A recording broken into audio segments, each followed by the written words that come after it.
사람이 세상을 떠나기 48시간 전 무슨 일이 일어날까요? 거의 예외 없이 나타나는 공통된 현상이 있습니다. 어머니가 문 앞에 서 계세요 라며 이미 돌아가신 가족의 이름을 부릅니다. 이건 단순한 환각일까요? 아니면 죽음의 순간 우리가 그들의 품으로 가게 되는 걸까요? 의사들도 설명하지 못합니다. 과학적으로는 뇌의 산소가 줄어들어서 이런 환영을 본다라고 합니다. 임종을 겪고 다시 살아난 사람들 수백 명의 환자들은 공통적으로 말합니다. 돌아가신 어머니가 나를 데리러 오셨다. 그 순간 세상 어떤 평화보다 깊은 평화를 느꼈다라고 말이죠. 오늘은 죽음이 임박한 사람에게 실제로 일어나는 일을 말씀드릴 거예요. 우리가 처음이자 마지막으로 겪는 생리학적 변화에 대한 이야기입니다. 죽기 전 48시간을 미리 알고 이해한다면 지금 오늘 하루의 의미가 완전히 달라지실 겁니다. 끝까지 보고 나면 다시는 죽음이 두렵지 않을 겁니다. 오히려 삶을 더 깊이 사랑하게 될 겁니다. 사실 영상을 준비하며 수백 명의 사례를 보고 정리하는 데에 시간이 꽤 걸렸어요. 수고했네 하는 마음으로 좋아요 눌러주시면 큰 힘이 됩니다. 바로 시작할게요. 라디오처럼 편안하게 들어주세요. 먼저 제가 기억에 남는 환자분 얘기를 들려드릴게요. 작은 체구의 92세 할머니는 임종 사흘 전부터 매일 저녁이면 엄마가 문 앞에 서 있다고 말씀하셨습니다. 그 어머님은 사실 6.25 때 헤어지고 단 한 번도 볼 수 없던 분이었죠. 처음에는 멀리서 손짓하며 기다리는 것 같더니 점점 가까이 다가와 손을 내미는 것처럼 보인다고 하셨습니다. 그리고 마지막 날 아침 할머니는 조용히 미소를 지으며 말씀하셨답니다. 이제 가봐야겠어요. 엄마가 나만 기다리고 있나 봐요. 그날 저녁 할머니는 평화롭게 눈을 감으셨습니다. 또 다른 할아버지는 방 한쪽 구석에 빛나는 존재가 있다고 말씀하셨습니다. 천사 같기도 하고 부처님 같기도 한 그 존재가 자신을 지켜보고 있다면서 무섭지 않고 오히려 마음이 편안해진다라고 하셨죠. 신앙이 깊으셨던 어떤 분은 하늘에서 내려오는 황금빛 계단을 보았다고 했고 다른 분은 아름다운 꽃밭과 맑은 시냇물이 흐르는 곳을 보았다고 했습니다. 의학적으로 이것을 설명하자면 뇌의 산소 공급이 줄어들면서 나타나는 현상일 수 있습니다. 또는 죽음을 앞둔 뇌가 만들어내는 일종의 방어 기제일 수도 있습니다. 두려움을 줄이고 평온함을 가져다 주기 위해 뇌가 스스로 위안의 이미지를 만들어낸다는 것이죠.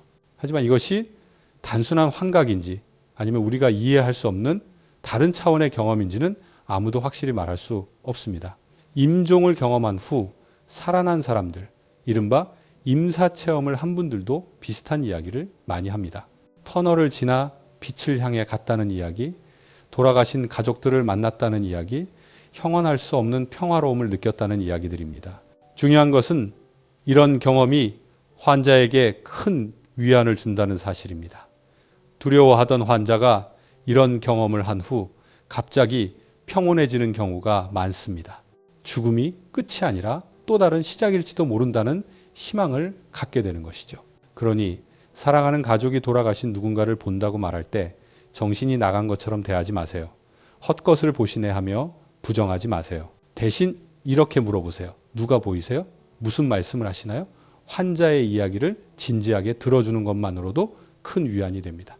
그리고 그 순간이 환자에게는 매우 실제적이고 의미 있는 경험이라는 것을 인정해 주세요. 호스피스 의료진들은 이렇게 말합니다. 환자가 보는 것이 환각이든 실제든 그것이 환자를 평화롭게 해준다면 그것으로 충분하다고요. 죽음 앞에서 우리에게 필요한 것은 과학적 설명이 아니라 위안과 평화입니다. 임종을 준비하는 사람들의 두 번째 신호는 자꾸만 짐을 싸려고 한다는 겁니다. 임종이 가까워진 환자들이 자주 하는 말이 있습니다. 짐을 싸야 해요. 여행을 떠날 준비를 해야 해요. 집에 가야 해요. 실제로 침대 위에 누워 계시면서도 가방을 찾거나 옷을 개는 취수를 하거나 무언가를 챙기는 동작을 반복합니다. 특히 흥미로운 것은 집에 가야 한다는 말입니다. 실제로 집에 있는데도 자기 집 침대에 누워 있는데도 집에 가야 한다라고 말합니다. 요양병원이나 병원에 계신 분들만 하는 말이 아닙니다. 평생 살던 자기 집에 계시는 분들도 똑같이 말씀하십니다. 한 아들은 이런 이야기를 들려주었습니다. 아버지가 돌아가시기 이틀 전 갑자기 짐을 싸겠다며 발버둥을 치셨습니다. 아버지, 어디 가시려고요? 하고 물으니 고향에 가봐야지, 오래 떠나 있었어 하셨다고 합니다. 아버지는 서울에서 50년을 사셨지만 그 순간 마음속 고향은 어린 시절을 보낸 시골 마을이었던 것 같습니다. 이것은 무의식이 죽음을 하나의 여행으로 받아들이는 과정입니다. 죽음이라는 낯설고 두려운 개념을 집에 간다, 여행을 떠난다는 익숙한 개념으로 바꾸어 이해하는 것이죠. 그리고 그 집은 단순히 물리적인 공간이 아닙니다. 그것은 평화로운 곳, 편안한 곳, 그리운 사람들이 있는 곳을 의미합니다. 시간 감각도 흐려집니다. 과거와 현재가 뒤섞입니다. 90살 할머니가 갑자기 10살 소녀로 돌아가 어머니를 찾기도 하고 70대 할아버지가 20대 청년 시절의 일을 마치 어제 일처럼 이야기하기도 합니다. 오래전에 돌아가신 부모님을 만나러 가야 한다고 말하고 이미 결혼해서 독립한 자녀들을 학교에 데리러 가야 한다고 말합니다. 한 할머니는 임종 며칠 전부터 계속 이렇게 말씀하셨답니다. 오빠가 데리러 온대. 학교 끝나면 같이 가자고 했어. 그 오빠는 한국전쟁 때 16살에 돌아가셨습니다. 70년 전 일입니다. 하지만 할머니에게 그 순간은 바로 어제였고 곧 일어날 일이었습니다. 시간의 경계가 사라진 것이죠. 이런 모습을 보는 가족들은 당황하고 슬퍼합니다. 정신이 혼미해지는 것을 보는 것이 괴롭습니다. 하지만 환자 본인은 그다지 괴로워하지 않는 경우가 많습니다. 오히려 그 순간 그분들은 사랑하는 사람들과 함께 있고 행복했던 시절로 돌아가 있는 것일 수 있습니다. 그러니 환자가 짐을 싸려 하거나 어디론가 가려고 할 때 억지로 말리거나 현실을 강요하지 마세요. 아버지, 여기가 집이에요. 정신 차리세요. 라고 말하는 것은 도움이 되지 않습니다. 대신 부드럽게 말해주세요. 네, 곧 갈 수 있을 거예요. 제가 함께 갈게요. 조금만 쉬었다가 가요. 환자의 세계에 들어가서 함께 해주는 것이 중요합니다. 그것이 환자에게 가장 큰 위안이 됩니다. 임종을 준비하는 사람들의 세 번째 신호는 갑자기 정신이 또렷해지는 것입니다. 이것은 임종 과정에서 가장 신비롭고도 가슴 아픈 현상 중 하나입니다. 의학 용어로는 터미널 루시디티, 우리말로 하면 임종 전 각성이라고 부릅니다. 며칠, 때로는 몇 주 동안 의식이 없던 환자가 갑자기 눈을 뜨고 주변을 또렷하게 인식합니다. 가족들을 알아보고 이름을 부릅니다. 대화를 나눕니다. 심지어 농담을 하기도 합니다. 마치 병이 나은 것처럼 보입니다. 특히 놀라운 것은 치매 환자들의 경우입니다. 몇 년 동안 가족도 알아보지 못하고 말도 제대로 하지 못하던 분이 임종 몇 시간 또는 하루 전에 갑자기 명료해집니다. 자녀의 이름을 또박또박 부르고 예전처럼 대화를 나눕니다. 오래된 기억을 떠올리며 이야기를 나눕니다. 한 딸이 들려준 이야기입니다. 어머니는 알츠하이머로 5년째 요양병원에 계셨습니다. 마지막 2년 동안은 말도 거의 하지 못하고 딸을 알아보지도 못했습니다. 그런데 돌아가시기 전날 아침, 딸이 병문안을 갔을 때 어머니가 갑자기 또렷한 목소리로 말했다고 합니다. 우리 큰딸 왔네. 사랑하는 우리 딸, 오늘따라 더 예쁘네. 딸은 깜짝 놀라 어머니 손을 잡았습니다. 그날 어머니는 오랜만에 딸과 긴 대화를 나누었습니다. 어릴 적 추억도 이야기하고 딸의 근황도 물어보고 사랑한다는 말도 했습니다. 그리고 다음 날 아침 평화롭게 눈을 감으셨답니다. 이런 현상을 과학적으로 완전히 설명하기는 어렵습니다. 뇌가 손상되어 기능을 잃었던 사람이 어떻게 갑자기 명료해질 수 있을까요? 한 가지 가설은 뇌가 마지막 남은 에너지를 모두 동원해 한순간 불꽃처럼 타오른다는 것입니다. 마치 꺼져가는 촛불이 꺼지기 직전 잠깐 밝게 타오르는 것처럼 말입니다. 또 다른 가설은 뇌의 억제 기능이 사라지면서 평소에는 접근할 수 없던 기억과 의식에 접근할 수 있게 된다는 것입니다. 마치 댐이 무너지면서 물이 한꺼번에 흘러나오듯이요. 하지만 어떤 의료진들은 이것이 단순히 뇌의 생리학적 현상만으로는 설명되지 않는다고 말합니다. 마치 영혼이 육체를 떠나기 전 마지막 작별 인사를 하는 것 같다고 표현하기도 합니다. 과학으로 설명할 수 없는 무언가가 있다는 것이죠. 이런 순간은 가족들에게 엄청난 선물입니다. 오랫동안 의사소통이 불가능했던 사랑하는 사람과 다시 대화를 나눌 수 있으니까요. 사랑한다는 말을 전하고 미안하다는 말을 하고 고맙다는 말을 들을 수 있습니다. 해결하지 못했던 감정들을 정리할 수 있습니다. 하지만 동시에 이것은 가족들에게 잔인한 희망을 주기도 합니다. 이렇게 좋아졌으니 회복될 수도 있지 않을까 하는 기대를 갖게 합니다. 안타깝게도 대부분의 경우 이런 명료함은 몇 시간에서 하루 정도만 지속됩니다. 그리고 다시 의식이 흐려지고 얼마 지나지 않아 임종을 맞이합니다. 그러니 만약 여러분의 가족이 이런 순간을 경험한다면 그것이 회복의 신호가 아니라 작별의 시간이라는 것을 기억하세요. 하지만 슬퍼하지만 마세요. 이것은 하늘이 주신 마지막 선물입니다. 이 소중한 시간을 감사히 받아들이고 나눠야 할 말들을 나누세요. 사랑한다고, 고맙다고, 잘 살겠다고, 편히 가셔도 괜찮다고 말해주세요. 임종을 준비하는 사람들의 네 번째 신호는 계속 잠에 빠져 있는 것입니다. 임종이 가까워질수록 환자는 점점 더 많은 시간을 잠으로 보냅니다. 처음에는 하루에 15시간, 그 다음에는 18시간, 마지막에는 20시간 이상을 자게 됩니다. 자, 그로 깨어있는 시간은 점점 짧아지고 그마저도 몽롱한 상태인 경우가 많습니다. 가족들은 이런 모습을 보며 걱정하십니다. 뭔가 먹여야 하는데 깨워야 할까요? 약을 먹여야 하는데 어떻게 해야 할까요? 그리고 무엇보다 이렇게 계속 자기만 하면 대화를 나눌 시간이 없지 않을까요? 사랑한다는 말을 전할 기회를 놓치는 건 아닐까요? 하지만 이것은 우리 몸이 스스로를 보호하는 자연스러운 과정입니다. 마치 겨울잠을 자는 동물처럼 몸은 에너지를 아끼고 가장 중요한 기능에만 집중하기 위해 수면 상태로 들어갑니다. 더 이상 음식을 소화하고 움직이고 생각하는데 에너지를 쓰지 않습니다.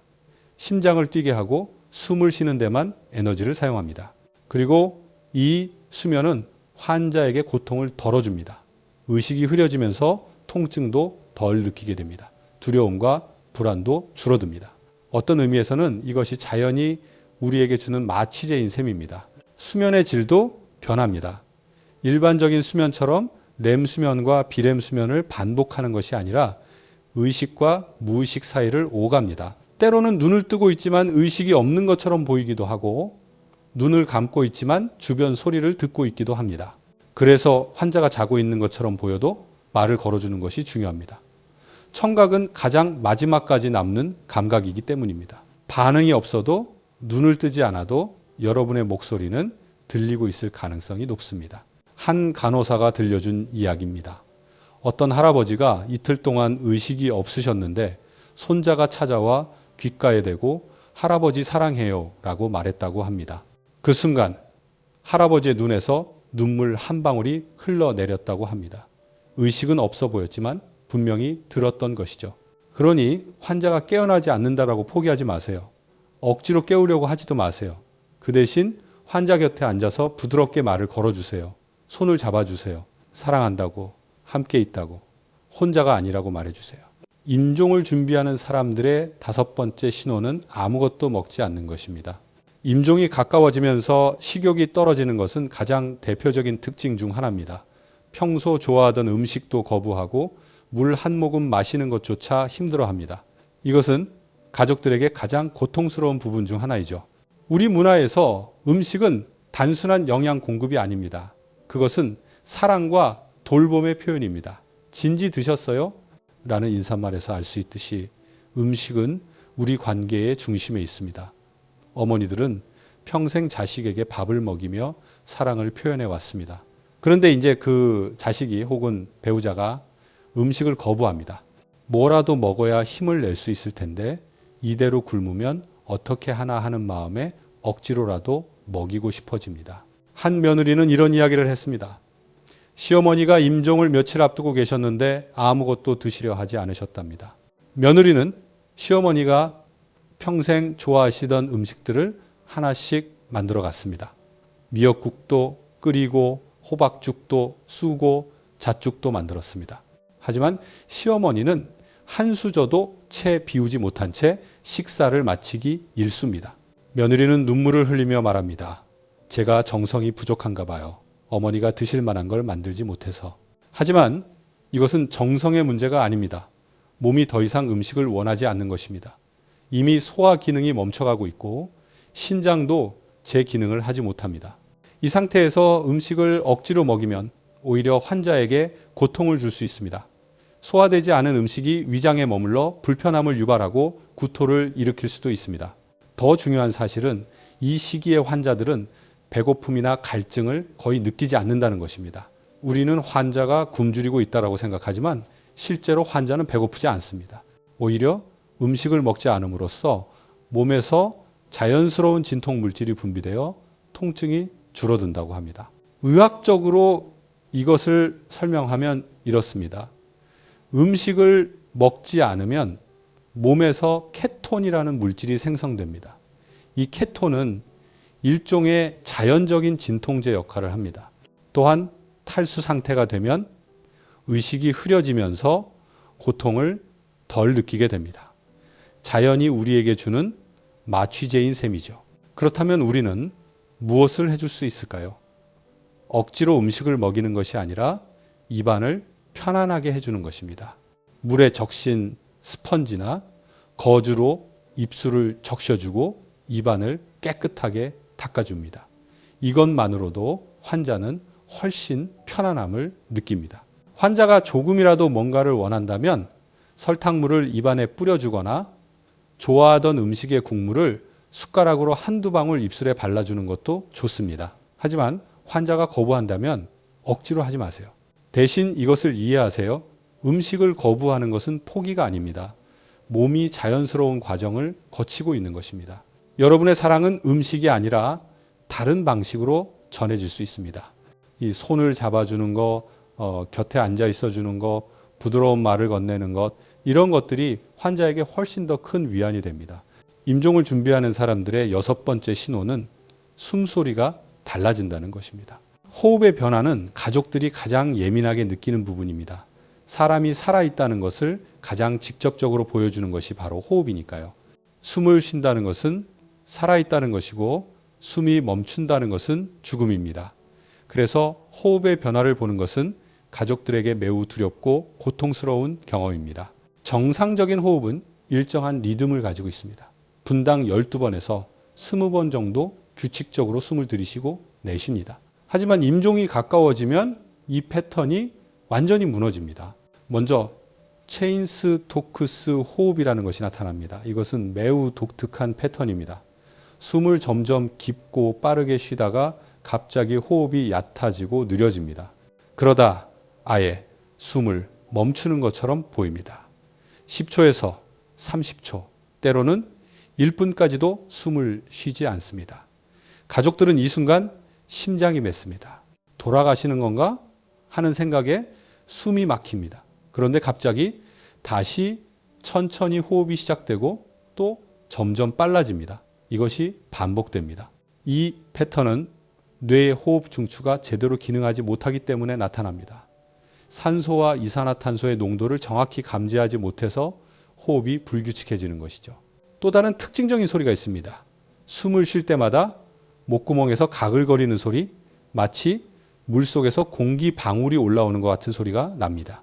의학 용어로는 데스 레틀, 죽음의 딸꾹질이라고도 불립니다. 이것은 목과 기도에 분비물이 고이면서 나는 소리입니다. 우리는 평소 무의식적으로 침을 삼킵니다. 하지만 이 시기에는 삼키는 기능이 약해져서 분비물을 삼킬 수 없습니다. 그 분비물이 목에 고이고 숨을 쉴 때마다 공기가 그 사이를 지나가면서 소리를 냅니다. 이 소리는 듣기에 매우 불편합니다. 마치 환자가 숨이 막혀서 고통스러워하는 것처럼 들립니다. 가족들은 이 소리를 듣는 것이 견디기 힘듭니다. 뭔가 해줘야 할 것 같고 환자가 너무 고통스러워 보입니다. 하지만 의료진들은 말합니다. 이 소리가 들리는 시점에는 대부분 환자의 의식이 이미 흐릿한 상태여서 실제로는 고통을 느끼지 않는다고요. 자, 우리가 듣기에는 괴로워 보이지만 환자 본인은 그렇지 않다는 것입니다. 물론 이 분비물을 흡입기로 빼낼 수도 있습니다. 하지만 그것은 일시적인 해결일 뿐입니다. 곧 다시 분비물이 차오릅니다. 오히려 흡입 과정 자체가 환자에게 불편함을 줄 수 있습니다. 대신할 수 있는 것은 환자의 자세를 조금 바꿔주는 것입니다. 고개를 한쪽으로 돌려주거나 상체를 약간 높여주면 분비물이 기도를 덜 맞게 됩니다. 입 주변을 닦아주고 입술에 보습제를 발라주는 것도 좋습니다. 그리고 무엇보다 이 소리가 임종이 매우 가까워졌다라는 신호라는 것을 알아야 합니다. 대부분 이런 호흡 패턴이 나타나면 몇 시간에서 하루 이내에 임종을 맞이합니다. 그러니 이제 환자 곁을 떠나지 마시고 손을 잡고 함께 있어 주세요. 마지막 호흡에 대해서도 알아두는 것이 좋습니다. 많은 분들이 마지막 순간이 극적일 것이라고 생각합니다. 하지만 대부분의 경우 매우 조용합니다. 불규칙하던 호흡이 점점 느려지고 호흡과 호흡 사이의 간격이 길어집니다. 10초, 20초, 30초. 그리고 어느 순간 다음 숨이 오지 않습니다. 그것이 마지막 호흡입니다. 임종을 준비하는 사람들의 7번째 신호는 허공에 손을 뻗는 것입니다. 이것은 임종 과정에서 가장 신비롭고 설명하기 어려운 행동 중 하나입니다. 마지막 이틀 동안 많은 환자들이 공통적으로 보이는 행동입니다. 환자가 누운 채로 한쪽 팔이나 양팔을 들어 올립니다. 그리고 허공에서 무언가를 잡으려는 듯한 동작을 합니다. 손을 뻗어 무언가를 향해 손을 내밀기도 하고 손가락으로 무언가를 짚는 신호흡을 하기도 합니다. 마치 보이지 않는 무언가가 있는 것처럼 말입니다. 또 다른 특징적인 행동은 침대 시트를 잡아당기거나 쓰다듬는 것입니다. 손가락으로 시트를 집었다 놓았다를 반복합니다. 또는 이불을 계속 만지작거립니다. 때로는 자신의 옷을 잡아당기거나 벗으려고 합니다. 이 호스피스 간호사는 이런 이야기를 합니다. 수십 년간 호스피스 병동에서 일하면서 수백 명의 임종을 지켜봤는데 거의 모든 환자가 마지막 날에 이런 행동을 한다고요. 의식이 거의 없어 보이는 상태에서도 손만은 계속 움직인다고 합니다. 의학적으로 이것을 명확히 설명하기는 어렵습니다. 한 가지 가설은 뇌의 산소 공급이 줄어들면서 나타나는 무의식적인 근육 운동이라는 것입니다. 또 다른 가설은 약물의 영향입니다. 진통제나 진정제를 투여받은 환자들에게서 이런 행동이 나타날 수 있다는 것이죠. 하지만 약을 전혀 투여받지 않은 환자들도 똑같은 행동을 합니다. 그래서 어떤 의료진들은 이것이 단순히 생리학적 현상만으로는 설명되지 않는다고 말합니다. 영적인 관점에서는 이것을 다르게 해석합니다. 환자가 이승과 저승의 경계에 서 있어서 저쪽에서 손을 내미는 누군가를 향해 손을 뻗는 것이라고요. 또는 육체를 벗어나려는 영혼의 움직임이라고 해석하기도 합니다. 어떤 환자들은 이런 행동을 하면서 말을 하기도 합니다. 잡아주세요. 가까이 와요. 같은 말들입니다. 누군가와 대화를 나누는 것처럼 보입니다. 한 할머니는 마지막 날 계속 허공을 향해 손을 뻗으며 말씀하셨답니다. 어머니, 저예요. 이제 갈게요. 그분의 어머니는 50년 전에 돌아가셨습니다. 하지만 할머니에게는 어머니가 보였고 어머니가 자신을 데리러 온 것처럼 느껴졌던 것 같습니다. 가족들은 이런 모습을 보며 당황합니다. 무엇을 보는 걸까요? 누구와 이야기하는 걸까요? 정신이 혼란스러운 걸까요? 고통스러운 걸까요? 의료진들은 말합니다. 환자가 고통스러워 보이지 않는다면 이것은 고통의 신호가 아니라고요. 오히려 환자가 평온해 보이면서 이런 행동을 한다면 그것은 환자에게 의미 있는 경험일 수 있다고 합니다. 이런 순간에 가족들이 할 수 있는 것은 환자의 손을 부드럽게 잡아주는 것입니다. 억지로 팔을 내리게 하거나 행동을 멈추게 하지 마세요. 대신 함께 있어주고 괜찮다고, 안전하다고, 사랑한다고 말해주세요. 임종을 준비하는 사람들의 마지막 특징은 귀로 모든 걸 듣는 것입니다. 우리의 5가지 감각 중에서 가장 먼저 사라지는 것은 무엇일까요? 그리고 가장 마지막까지 남는 것은 무엇일까요? 이것은 임종을 돌보는 사람들이 반드시 알아야 할 중요한 사실입니다. 일반적으로 감각은 이런 순서로 사라집니다. 먼저 식욕과 갈증이 사라집니다. 그 다음 시력이 흐려집니다. 촉각도 둔해집니다. 냄새와 맛을 느끼는 능력도 거의 사라집니다. 하지만 청각은 가장 마지막까지 남습니다. 이것은 수많은 연구와 임상 경험으로 확인된 사실입니다. 의식이 완전히 없어 보이는 상태에서도, 눈을 뜨지 못하고 말도 하지 못하는 상태에서도 귀는 여전히 듣고 있습니다. 임사 체험을 한 사람들의 증언이 이것을 뒷받침합니다. 의사들이 사망 선고를 하고 가족들이 슬퍼하고 장례 준비에 대해 이야기하는 것을 다 들었다는 증언들이 많습니다. 그리고 그것이 얼마나 괴로웠는지 또는 가족들의 사랑의 말이 얼마나 위안이 되었는지 이야기합니다. 한 남자분은 이런 이야기를 했습니다. 심장마비로 의식을 잃었을 때 주변에서 벌어지는 모든 일을 들을 수 있었다고 합니다. 구급차 안에서 구급대원들이 나누는 대화, 응급실에서 의료진들이 하는 말, 병실에서 가족들이 하는 이야기를 모두 기억한다고 했습니다. 특히 아내가 손을 잡고 사랑해, 포기하지 마 라고 말한 것이 자신을 다시 살아나게 만든 힘이었다고 했습니다. 뇌과학자들도 이것을 설명합니다. 청각을 담당하는 뇌의 부분은 가장 원시적이고 근본적인 부분에 위치해 있어서 다른 기능들이 멈춘 후에도 작동한다고 합니다. 이것은 진화적으로도 의미가 있습니다. 위험한 소리를 듣는 것은 생존에 필수적이었으니까요. 그렇다면 이것이 우리에게 주는 교훈은 무엇일까요? 환자 곁에서 하는 모든 말을 조심해야 한다는 것입니다. 환자가 반응하지 않는다고 해서 아무 말이나 해서는 안 됩니다. 이제 얼마 안 남았대. 벌써 의식이 없네. 고생 끝났으면 좋겠어. 이런 말들을 환자 앞에서 해서는 안 됩니다. 환자는 듣고 있을 가능성이 높습니다. 의료진들끼리 나누는 전문적인 대화도 마찬가지입니다. 환자가 의식이 없다고 해서 환자 앞에서 병세에 대해 거리낌 없이 이야기해서는 안 됩니다. 환자도 한 사람의 인간으로서 존중받을 권리가 있습니다.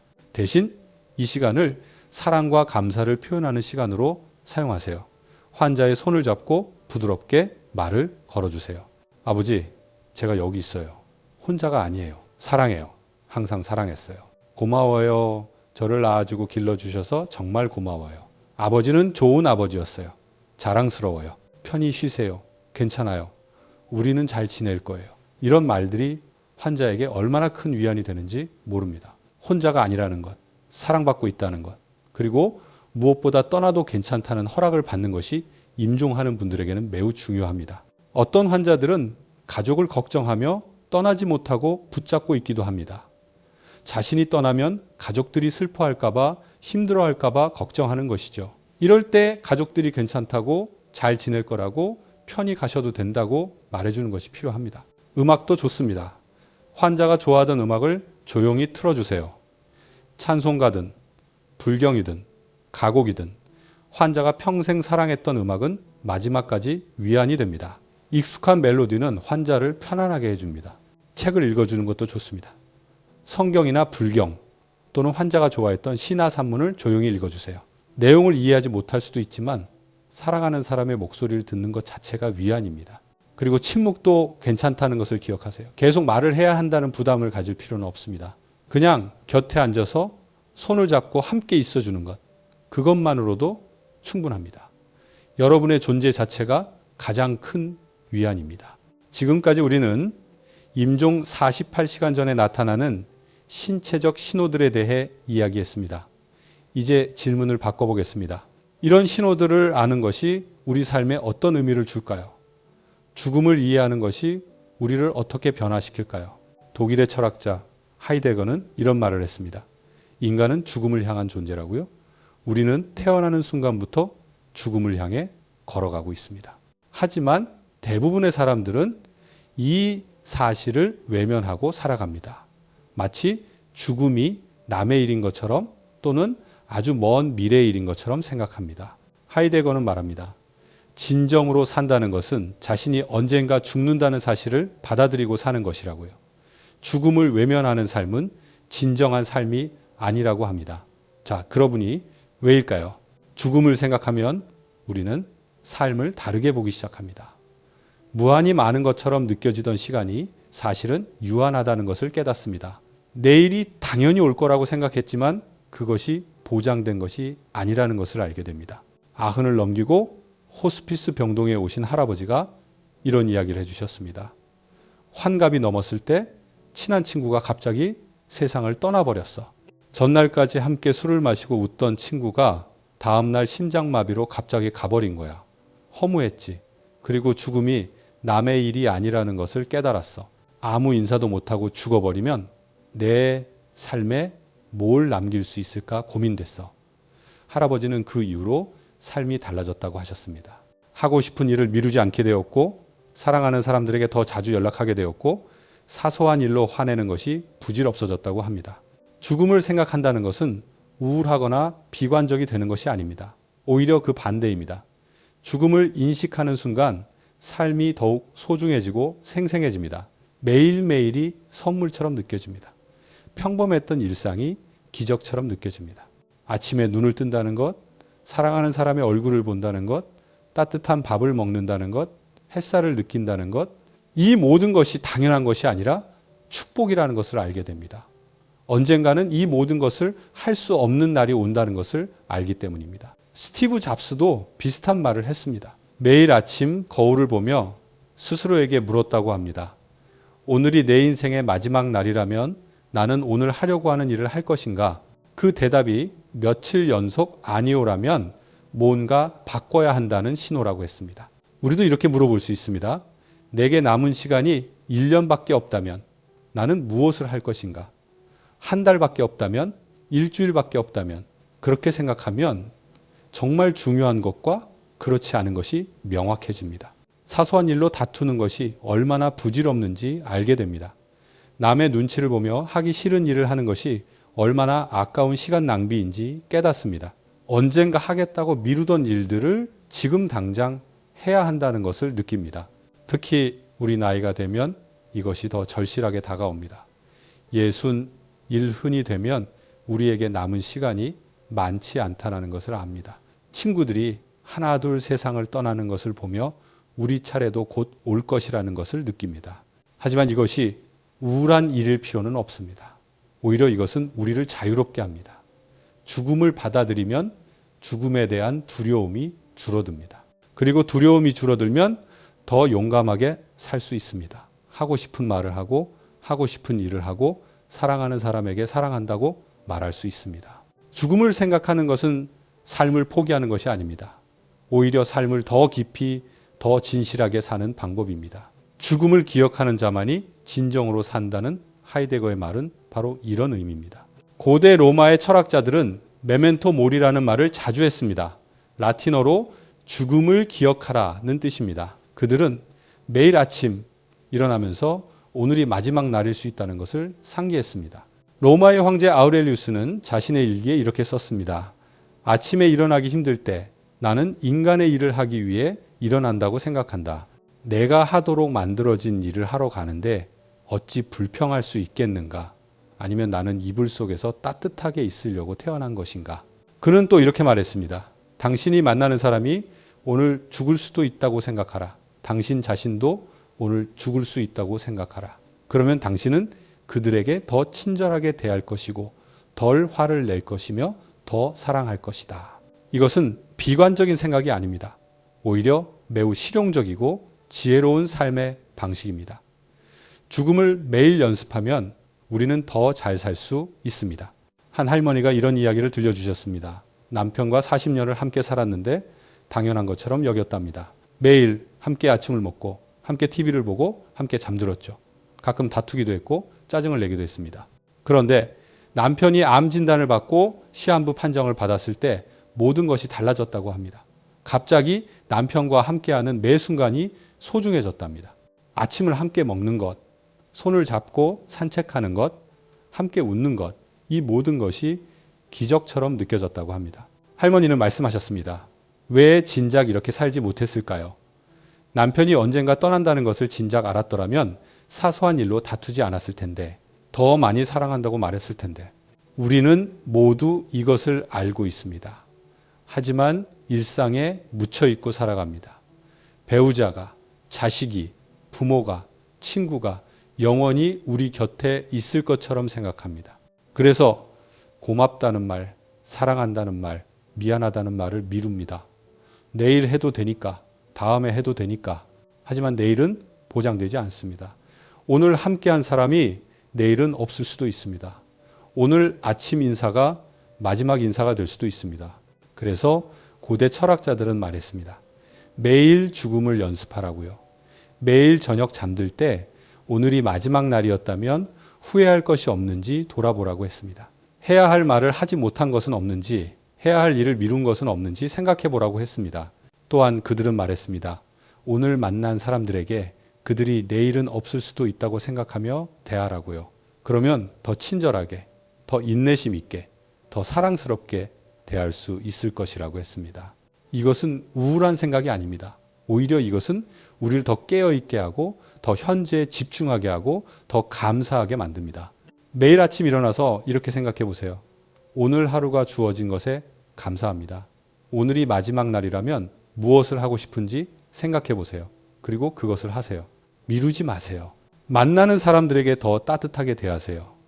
그들도 언젠가는 떠날 사람들입니다. 사소한 일로 화내지 마세요. 시간이 너무 아깝습니다. 사랑하는 사람에게 사랑한다고 말하세요. 오늘이 아니면 기회가 없을지도 모릅니다. 매일 저녁 잠들기 전에 하루를 돌아보세요. 오늘 후회할 일은 없었는지, 내일 꼭 해야 할 일은 무엇인지 생각해 보세요. 그리고 감사하세요. 오늘 하루를 살 수 있었던 것에 감사하세요. 이것이 매일 죽음을 연습하는 방법입니다. 그리고 이렇게 살면 실제로 죽음이 왔을 때 후회가 적을 것입니다. 해야 할 말을 다 했고 하고 싶은 일을 다 했으니까요. 불교에는 무상이라는 개념이 있습니다. 모든 것은 변하고 흘러간다는 뜻입니다.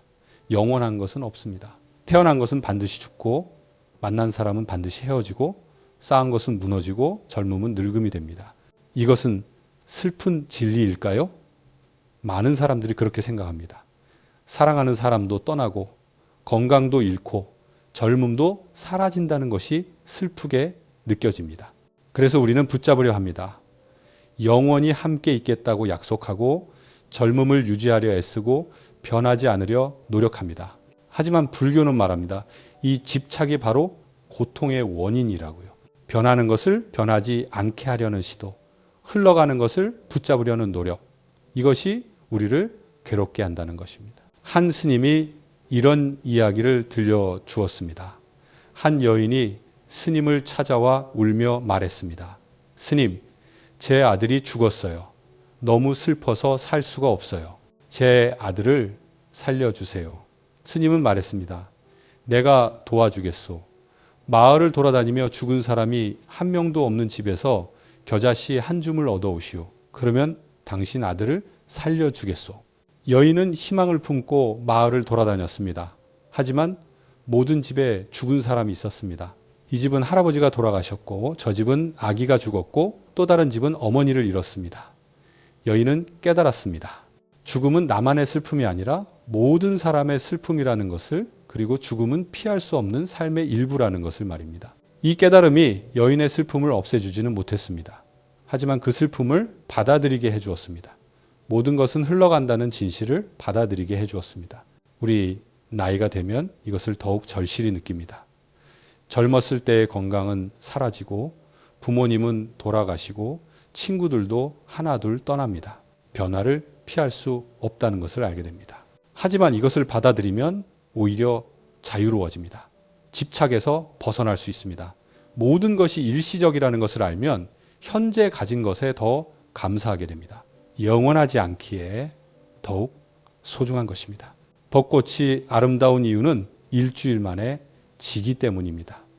영원히 피어 있다면 그렇게 아름답지 않을 것입니다. 우리의 삶도 마찬가지입니다. 유한하기에 소중한 것입니다. 무상을 이해하면 또 다른 변화가 일어납니다. 나쁜 것도 영원하지 않다는 것을 알게 됩니다. 지금 힘들어도 아파도 슬퍼도 이것도 지나갈 것입니다. 모든 것은 흘러갑니다. 한 할아버지가 이런 이야기를 해주셨습니다. 젊었을 때는 모든 것에 집착했다고 합니다. 돈, 명예, 건강, 외모, 모든 것을 붙잡으려 했답니다. 하지만 나이가 들면서 하나씩 놓아주게 되었다고 합니다. 건강도 예전 같지 않고 외모도 늙고 지위도 은퇴하면서 사라졌습니다. 처음에는 슬펐지만 점점 자유로워졌다고 합니다. 놓아주니 가벼워졌다고요. 불교의 가르침은 이것입니다. 집착을 내려놓으라. 변화를 받아들이라.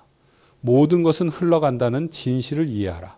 그리고 바로 그 이해가 우리를 고통에서 자유롭게 한다는 것입니다. 죽음도 마찬가지입니다. 죽음을 거부하고 피하려 하면 두려움만 커집니다. 하지만 죽음도 삶의 자연스러운 일부라는 것을, 모든 것이 흘러가는 것처럼 우리의 생명도 흘러간다는 것을 받아들이면 평화를 찾을 수 있습니다. 지금부터는 임종 직전의 사람들이 후회하는 5가지에 대해 말씀드릴게요. 호스피스에서 일하는 간호사들과 의사들은 수백, 수천 명의 임종을 지켜보았습니다. 그리고 그 과정에서 인생의 마지막 순간에 사람들이 무엇을 후회하는지, 무엇을 중요하게 여기는지 보았습니다. 호주의 호스피스 간호사 브로니 웨어는 수년간의 경험을 바탕으로 임종하는 사람들이 가장 많이 하는 후회 5가지를 정리했습니다. 첫째, 다른 사람이 기대하는 삶이 아니라 내가 원하는 삶을 살 걸 그랬다. 많은 사람들이 마지막 순간에 이렇게 후회한다고 합니다. 부모님이 원하는 직업을 선택했지만 정작 자신은 행복하지 않았다는 것, 사회가 기대하는 모습으로 살려고 노력했지만 진정한 자신은 잃어버렸다는 것을 깨닫습니다. 한 할아버지는 이렇게 말씀하셨답니다. 나는 평생 공무원으로 살았소. 안정적이고 남들이 부러워하는 직업이었지. 하지만 사실 나는 음악을 하고 싶었소. 어렸을 때 기타를 잘 쳤거든. 그런데 부모님이 음악은 밥벌이가 안 된다고 해서 포기했지.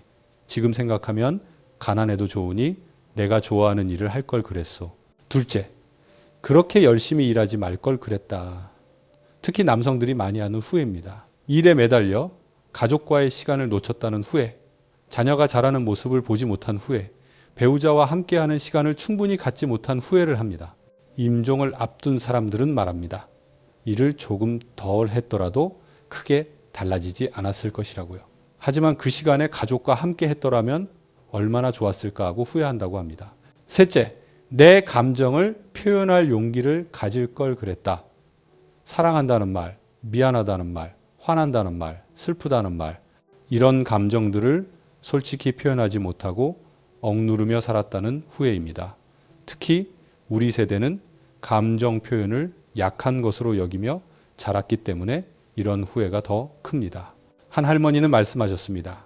남편에게 평생 사랑한다는 말을 제대로 해본 적이 없어요. 우리 때는 그런 말 안 했으니까요. 그런데 이제 와서 생각하니 왜 그랬을까 싶어요. 사랑한다고 말하는 게 그렇게 어려운 일이었나요? 넷째, 친구들과 연락하며 지낼 걸 그랬다. 바쁘다는 핑계로 자존심 때문에 또는 그냥 게을러서 친구들과의 관계를 소홀히 했다는 후회입니다. 마지막 순간에야 친구들이 얼마나 소중한지 깨닫지만 이미 많은 친구들이 세상을 떠났거나 연락이 끊긴 상태입니다. 다섯째, 내 자신을 더 행복하게 할 걸 그랬다. 행복은 선택이라는 것을 너무 늦게 깨달았다는 후회입니다. 늘 걱정하고 불평하고 불안해하며 살았는데 그럴 필요가 없었다라는 것을 마지막에야 안다는 것입니다. 이 5가지 후회를 보면 공통점이 있습니다. 돈이나 명예, 성공에 대한 후회가 없다는 것입니다. 더 큰 집을 살 걸, 더 비싼 차를 탈 걸, 더 높은 지위에 오를 걸, 이런 후회를 하는 사람은 거의 없다고 합니다. 대신 모든 후회는 관계와 경험 그리고 진정성에 관한 것입니다. 사랑하는 사람들과 더 많은 시간을 보낼 걸, 더 솔직하게 살 걸, 더 용감하게 살 걸, 이런 것들입니다. 이것이 죽음이 우리에게 가르쳐주는 삶의 우선순위입니다. 정말 중요한 것은 관계입니다. 사랑하는 사람들과 함께하는 시간입니다. 진정한 자신으로 사는 것입니다. 현재를 즐기는 것입니다. 그렇다면 우리는 이 교훈을 어떻게 실천할 수 있을까요? 임종의 순간까지 기다릴 필요가 없습니다. 지금 당장 시작할 수 있습니다. 오늘 저녁 집에 가서 가족에게 사랑한다고 말하세요. 오랫동안 연락하지 않았던 친구에게 전화하세요. 하고 싶었지만 미루던 일을 시작하세요. 사소한 일로 화내지 마세요. 오늘 하루를 감사하며 살아가세요. 죽음이 가까워지면 사람들은 관계를 돌아봅니다. 누구와 화해하지 못한 채 남아 있는지, 누구에게 미안한 마음이 있는지, 누구에게 고맙다는 말을 하지 못했는지 생각합니다. 호스피스 병동에서 가장 자주 듣는 요청이 있습니다. 그 사람을 만나고 싶어요. 수십 년 전에 다뤘던 형제, 연락이 끊겼던 옛 친구, 상처를 주고받았던 사람들을 마지막으로 만나고 싶어 합니다. 한 할아버지의 이야기입니다. 50년 전에 동생과 크게 다퉜습니다. 재산 문제였습니다. 그 이후로 50년간 서로 얼굴을 보지 않았습니다. 같은 동네에 살면서도 마주치면 고개를 돌렸습니다. 가족들이 화해를 권했지만 두 사람 모두 고집을 꺾지 않았습니다. 그런데 할아버지가 암 말기 판정을 받았습니다. 몇 달 남지 않았다는 선고였습니다. 할아버지는 처음으로 동생을 만나고 싶다고 했습니다. 가족들이 동생에게 연락했고 동생도 형을 만나러 왔습니다. 두 사람은 50년 만에 마주 앉았습니다. 처음에는 서로 말이 없었습니다. 그러다 할아버지가 먼저 입을 열었습니다. 내가 미안했네. 50년을 이렇게 살았으니 참 바보 같았어. 동생도 눈물을 흘리며 말했습니다. 나도 미안해, 형님. 두 사람은 그날 오랜 시간 이야기를 나눴습니다. 어린 시절 추억도 나누고 오해도 풀었습니다. 할아버지는 그 후 몇 주를 동생과 함께 보냈고 평화롭게 세상을 떠났습니다.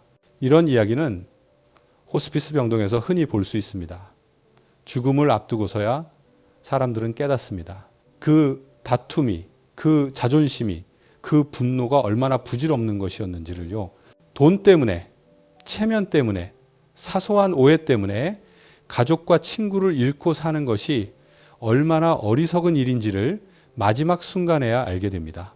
용서와 화해는 죽음을 앞둔 사람들이 가장 간절히 원하는 것 중 하나입니다.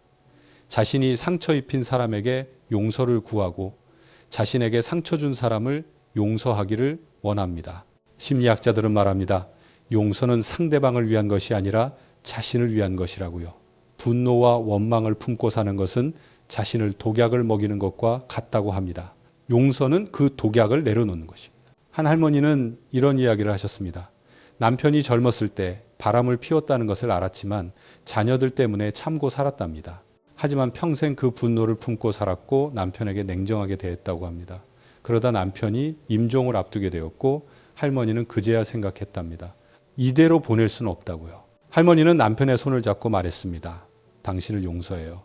그리고 내가 그동안 너무 차갑게 대한 것도 미안해요. 남편은 눈물을 흘리며 말했습니다. 고마워요. 당신 덕분에 평화롭게 갈 수 있을 것 같아요. 용서는 죽어가는 사람에게 평화를 줍니다. 하지만 동시에 용서하는 사람에게도 자유를 줍니다. 오랫동안 짊어지고 있던 무거운 짐을 내려놓는 것과 같습니다. 그렇다면 우리는 무엇을 할 수 있을까요? 죽음을 기다릴 필요가 없습니다. 지금 당장 할 수 있습니다. 화해하지 못한 채 남아있는 관계가 있다면 먼저 손을 내미세요. 자존심 때문에, 체면 때문에 미루지 마세요. 오늘이 마지막 기회일 수도 있습니다. 미안하다고 말하세요. 완벽한 사과가 아니어도 괜찮습니다. 진심이 중요합니다. 용서하세요. 상대방이 사과하지 않아도 당신이 먼저 용서할 수 있습니다. 그것이 당신을 자유롭게 할 것입니다. 고맙다고 말하세요. 당연하게 여겨온 사람들에게 감사를 표현하세요. 사랑한다고 말하세요. 부끄럽더라도 어색하더라도 말하세요. 내일은 늦을 수도 있습니다. 죽음은 우리에게 관계의 소중함을 가르쳐 줍니다. 하지만 그 교훈을 임종의 순간까지 기다려서 배울 필요는 없습니다. 지금, 오늘 배울 수 있습니다. 우리에게 주어진 시간은 제한되어 있습니다. 이것은 슬픈 사실이지만 동시에 아름다운 사실이기도 합니다. 시간이 유한하기에 소중한 것입니다. 경제학에서는 희소성이 가치를 만든다고 말합니다. 공기는 생명에 필수적이지만 무료입니다. 왜일까요? 풍부하기 때문입니다. 반면 다이아몬드는 생명에 필수적이지 않지만 비쌉니다. 희소하기 때문입니다. 내부가 버바 우리의 시간도 마찬가지입니다. 만약 시간이 무한하다면 오늘이 특별할 이유가 없습니다. 내일도 있고 모레도 있고 1년 후에도 10년 후에도 있으니까요. 하고 싶은 일을 미뤄도 괜찮습니다. 시간은 얼마든지 있으니까요. 하지만 시간은 유한합니다. 특히 우리 나이가 되면 더욱 그렇습니다. 남은 시간이 많지 않다는 것을 압니다. 그래서 시간이 더욱 소중해집니다. 한 연구에서 흥미로운 결과가 나왔습니다. 사람들에게 일주일 동안 매일 같은 초콜릿을 먹게 했습니다. 한 그룹에게는 이 초콜릿은 매일 먹을 수 있습니다 라고 말했고, 다른 그룹에게는 이 초콜릿은 오늘이 마지막입니다 라고 말했습니다. 결과는 어땠을까요? 마지막이라고 들은 그룹이 초콜릿을 더 천천히, 더 음미하며 먹었고 훨씬 더 맛있다고 평가했습니다. 우리의 삶도 마찬가지입니다. 오늘이 마지막이라고 생각하면 오늘이 더욱 소중해집니다. 평범한 일상이 특별해집니다. 아침에 눈을 뜬다는 것, 창문을 열고 햇살을 느낀다는 것, 따뜻한 물로 세수한다는 것, 맛있는 아침을 먹는다는 것, 사랑하는 사람의 얼굴을 본다는 것, 이 모든 평범한 일들이 사실은 기적입니다. 한 할아버지가 심장마비로 쓰러졌다가 살아났습니다. 그 후 할아버지의 삶이 완전히 달라졌다고 합니다. 할아버지는 말씀하셨습니다. 죽을 뻔한 후로 모든 게 달라 보여요. 아침 햇살이 이렇게 아름다운 줄 몰랐어요. 밥이 이렇게 맛있는 줄 몰랐어요. 아내의 얼굴이 이렇게 사랑스러운 줄 몰랐어요. 매일이 선물 같아요. 우리는 평소에 시간을 낭비합니다. 의미 없는 일에, 중요하지 않은 일에 시간을 씁니다. 스마트폰을 보며 몇 시간을 보내고, TV를 보며 저녁을 보내고, 걱정과 불안에 하루를 보냅니다. 하지만 시간은 돈이 아닙니다. 돈은 잃어도 다시 벌 수 있지만 시간은 한번 가면 다시 돌아오지 않습니다. 시간은 우리의 생명 그 자체입니다. 하루를 낭비한다는 것은 생명의 일부를 낭비하는 것과 같습니다. 그렇다면 우리는 시간을 어떻게 사용해야 할까요? 첫째, 정말 중요한 일에 시간을 쓰세요. 사랑하는 사람들과 함께하는 시간, 의미 있는 일을 하는 시간, 자신을 성장시키는 시간, 남을 돕는 시간, 이런 것들에 시간을 투자하세요. 둘째, 현재에 집중하세요. 과거를 후회하거나 미래를 걱정하며 현재를 놓치지 마세요. 지금 이 순간이 우리가 가진 전부입니다. 셋째, 작은 것들에 감사하세요. 평범한 일상의 작은 기쁨들을 알아차리고 음미하세요. 넷째, 미루지 마세요. 하고 싶은 일, 해야 할 일을 내일로 미루지 마세요. 내일은 보장되지 않습니다. 우리 나이가 되면 시간의 가치를 더 잘 압니다. 젊었을 때는 시간이 무한한 것처럼 느껴졌지만 이제는 시간이 얼마 남지 않았다는 것을 압니다. 이것은 슬픈 일이 아닙니다. 오히려 축복입니다. 시간의 가치를 아는 사람만이 시간을 제대로 사용할 수 있으니까요. 여기까지 긴 이야기를 들어주셔서 고맙습니다. 우리는 임종 48시간 전에 나타나는 신체적, 정신적 변화들을 살펴보았습니다. 그리고 그 죽음이 우리에게 어떤 삶의 교훈을 주는지 생각해 보았습니다. 이 모든 이야기를 듣고 나니 어떤 생각이 드시나요? 무겁고 우울하신가요? 그렇지 않기를 바랍니다. 죽음에 대해 아는 것은 우울한 일이 아닙니다. 오히려 자유롭게 하는 일입니다. 죽음을 이해하면 죽음에 대한 두려움이 줄어듭니다.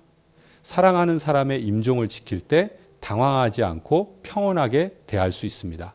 그리고 언젠가 우리 자신의 차례가 왔을 때도 덜 두려워할 수 있습니다. 더 중요한 것은 죽음을 기억하며 사는 것이 우리를 더 깊이, 더 진실하게 살게 한다는 것입니다. 매일이 선물이라는 것을 알게 됩니다. 사랑하는 사람들이 얼마나 소중한지 깨닫게 됩니다. 정말 중요한 것과 중요하지 않은 것을 구분할 수 있게 됩니다.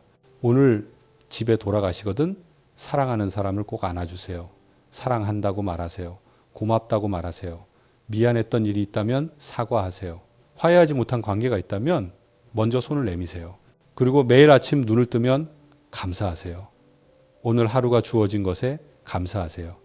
평범한 일상이 사실은 기적이라는 것을 기억하세요. 하고 싶은 일을 미루지 마세요. 시간은 생각보다 많지 않습니다. 오늘 할 수 있는 일을 내일로 미루지 마세요. 작은 것에 감사하세요. 따뜻한 햇살, 맛있는 밥, 사랑하는 사람의 미소, 이런 작은 것들이 진짜 행복입니다. 현재에 집중하세요. 과거를 후회하거나 미래를 걱정하며 현재를 놓치지 마세요. 지금 이 순간이 우리가 가진 전부입니다. 그리고 기억하세요. 죽음은 끝이 아니라 삶의 일부입니다. 태어남과 죽음은 하나의 과정입니다. 봄에 꽃이 피고 가을에 낙엽이 지는 것처럼 삶과 죽음은 자연스러운 순환입니다. 우리 모두 언젠가는 그 길을 갈 것입니다. 두려워하지 마세요. 우리 몸은 그 과정을 알고 있습니다. 자연은 우리를 평화롭게 인도할 것입니다. 그때까지 오늘을 충실히 사세요. 사랑하는 사람들과 함께 하세요. 의미 있는 일을 하세요. 감사하며 사세요. 그리고 매일 죽음을 기억하며 더 깊이 사세요. 메멘토 모리. 죽음을 기억하라. 그리고 바로 그 기억이 우리를 진정으로 살아있게 만든다는 것을 잊지 마세요. 긴 시간 함께 해주셔서 고맙습니다. 여러분 모두 평안하시고 남은 날들을 의미 있게 보내시기를 바랍니다.